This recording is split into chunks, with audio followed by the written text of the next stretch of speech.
Where I was only supposed to stay in the States for only April, I didn't get back until late July. And I just had all these stories to tell people. I went over to America as an unknown. I left there as someone that was known, got some guest posing gigs, plenty of photo shoots. And it was like, you know, this is my dream now. It's all starting. I came back from doing the guest pose in Japan. I got a guest pose about 6 weeks later in Aruba. How good's this, you know, going to the Caribbean, you know? They really looked after me, but I felt I was starting to get a little bit worn out, you know, with all the travelling. And then they put this show on called The Wild Card, which was on the same weekend as the Mr. Olympia. But the winner of that show goes through to Mr. Olympia the next night. So we all got treated like as Mr. Olympia competitors, which is just amazing feeling, you know, like with all the other guys, you got jackets and that to wear. You're able to pump up in the same pump-up room and get on the same stage as these guys with a big Mr. Olympia banner in the background, and pretty much got treated like one of those guys. So it was all so surreal for me, you know. I still didn't think at that stage I deserved to be there, and I think it showed in my physique, showed in my confidence, you know. I wasn't hitting poses, I wasn't putting it on. I was very tired and worn out, but at the same time, I kept thinking people in the crowd are probably going to be looking at me thinking, God, what's he doing up there? You know, there's amateurs in America that would wipe the floor with me, I was thinking, you know, that haven't even got their pro card, you know. Because realistically, Australia's a lot easier to turn professional than it is in the States just because of the population, you know. There's guys over there, they've been trying to get their pro card for 10, 15 years because their nationals might have 300 competitors compared to 100 that we have, you know. So it's a lot harder there, you know. I knew I wasn't in the best shape of my life, but I thought, you know, if I can make a good showing, you know, that's all I wanted, because Mum and Dad at this stage had flown over to watch me.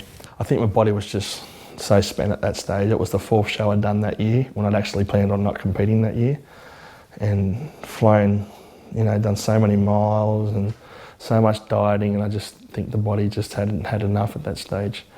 But it was a really good experience. Something that 2005 was a year that I just could live over and over again. I had a pretty good year in 2006, put a lot of size on, placed 12th in the New York Pro, placed good in another show later on that year. So I was actually looking to have a break in 2007. But what happens is I put an invite into the Arnold Classic. The Arnold Classic is Arnold Schwarzenegger's show. It's been going now for over 20 years.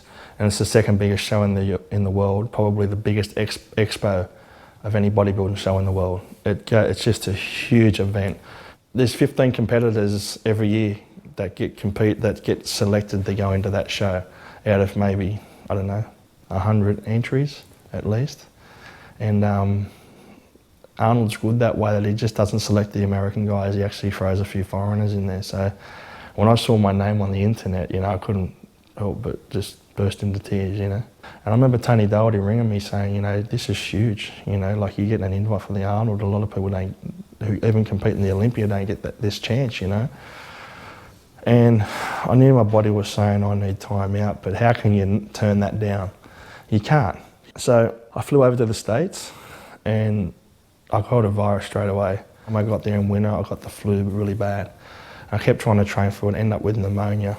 You know, I couldn't, because while I was dieting and constant cardio, the virus just wouldn't go away. But it was a big show, I really wanted to do it, and I worked so hard to get there. And probably got on stage in, you know, pretty close to the worst condition I've been in, and didn't place too well. But it was a pretty awesome experience. Arnold came backstage where we were all pumping up and walking around, shaking people's hands, thanking you for coming to do the show. And it wasn't until like a couple of days later you still like think, oh, that was Arnold Schwarzenegger talking to me. But at the time you're in your own zone. My philosophy to this sport, and it is a sport, and we are athletes, to don't take it too seriously, have fun with it, you know. I don't know who it was from Max that came up with the idea, but they thought that the opposite to a big, aggressive, strong bodybuilder in the gym would be someone playing lawn bowls. So why not dress up a 130 kilo bodybuilder in lawn bowls outfit and have him playing with elderly people? You know, the white shirt and the white shorts and the long white socks, and we ended up borrowing a hat, and yeah, I was looking absolutely ridiculous. When people saw it, they laughed, yeah.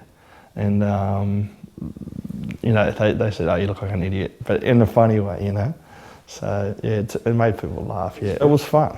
My family, when they saw it, they found it very funny, you know, and also proud too, you know, because I mean, it doesn't matter what, if you're looking a bit foolish on TV, you're on TV. See you next week for bingo, Luke. I take bodybuilding very seriously to a point where I think I love the sport and I'm glad that I did it, and I'll do it all over again. But I would just find that balance in my life that I see a lot of the other pros and a lot of even good amateur bodybuilders that even though they're not pro, I still look up to, because they've got that balance. When it's time to rest and enjoy life, they go and do it. When it's time to bodybuild, it's time to bodybuild, you know. I'm proud, but I could have done more, I think. I think I could have done it a bit better, a bit smarter. I always found it very hard to get away from that, you know, to a point where you're making yourself go to the gym, you're making yourself compete, you know. You're thinking that I'm doing this now because I have to, not because I want to, you know. And that's where I was getting to that point where I thought, you know, I've got to get out, you know. If I could sit here all day and thank the amount of people that have, you know, supported me, but first and foremost is my family. So,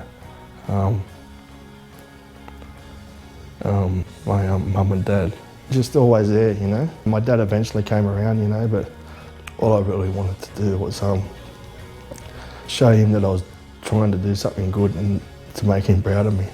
And I think I ended up achieving that. Mum was always there for me, so I can't thank my family enough. And now that I've finally met the right girl, it makes everything that much better too.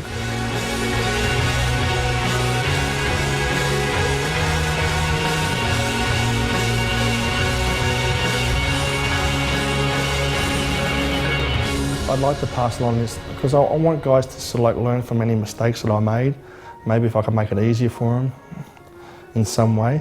But there were guys there for me too that were trying to make it easier for me too. It's whether or not you want to listen, you know.